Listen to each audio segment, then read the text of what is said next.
So, in our previous video, we left off attaching the bearings and cutting out the gear slot on our car.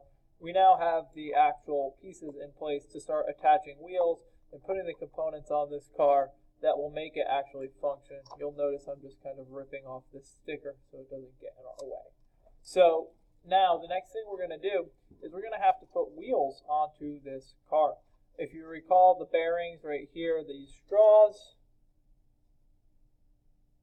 are where we're going to be putting our axle into.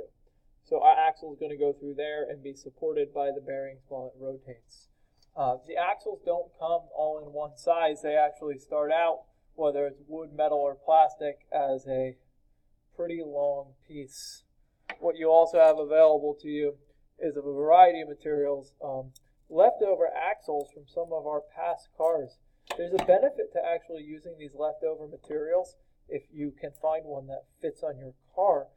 The benefit is that another group has already utilized them, so you can be pretty sure that they are straight and that they were functional. And sometimes, if you're really lucky, you'll even find one the exact size you need. That way you don't have to process the material any further. So what we're going to do is we are going to go ahead and show you how to trim the axle from a fresh piece. The biggest problem is that students will sometimes take their axle, put it through like this, and then cut a piece here and cut a piece here, leaving two really small scrap pieces rather than just cutting off a large scrap piece, leaving a lot for the next group. So the tool we're going to use to cut these axles is these diagonal cutting pliers here. So the way that this cuts the axle is very simple. It's very similar to how scissors work. You grasp it with the flat end facing the part you want and snip, and off comes your piece. So when we're trimming our axles down, the way we're going to approach this is, instead of measuring exactly what this is and then adding the size of the wheel hub, we can actually just kind of do this by eye and then trim it to length later. So what I'm going to do, you'll see I'm putting my axle through my bearing so that I have a little bit sticking out of my bearing. That little bit is what's going to go into the wheel hub.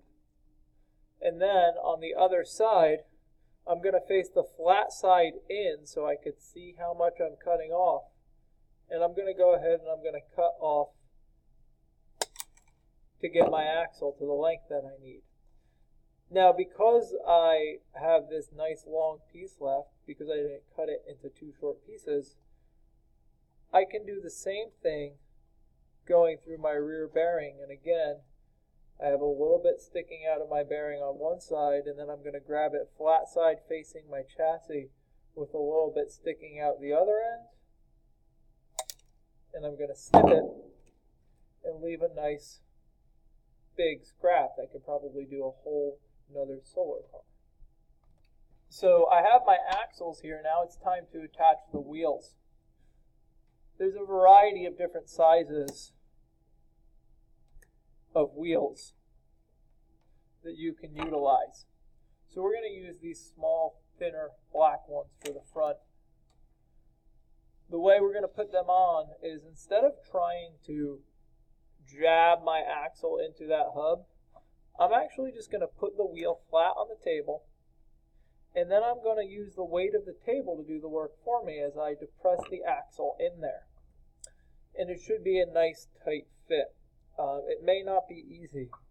In fact, if you're having a really hard time getting the axle to fit into that opening, sometimes the reason is it's not that you're doing something wrong. These wheels are made through a process called injection molding, where when they injection mold the wheel, they shoot melted plastic into a shape, kind of like a jello mold of a wheel. Sometimes when that plastic is drying, there's imperfections in this opening, and if that happens, sometimes the axle is not going to fit right in. And what we need to do is we would need to take it over to the drill press and just use a 1/8 inch drill bit to clear that out. For my second wheel, I'm going to put my axle through and depress it onto the table.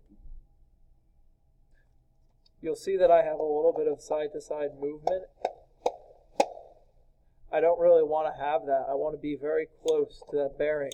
So what that tells me is not that I did anything particularly wrong. I just need to go back and use my diagonal cutters and trim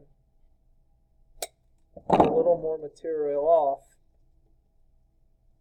and then using the table reattach my wheels. Now my wheels, I'm getting good motion because I have nice parallel bearings and they're attached. Your rear wheels are going to be a little bit different because you'll notice we have this gap in the bearing. We're going to have to put the gear on there.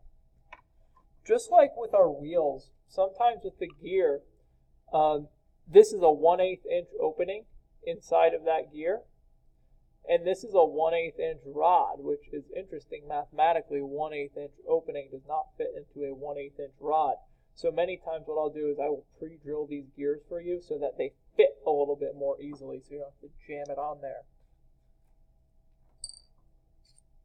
So what we have here is our gear, and to put our rear wheels on, we're going to go ahead and again, for one wheel, just press right down into the table so it's on there nice and good. It's a press fit. There's no adhesive, but it's on tight enough so that it doesn't move. Then I'm going to start to insert it into my bearing, but when I get through the gear slot, I'm actually going to line it up so that my axle goes through my gear and then the remainder of the car. Okay? And then finally, I'll depress this with a nice press fit.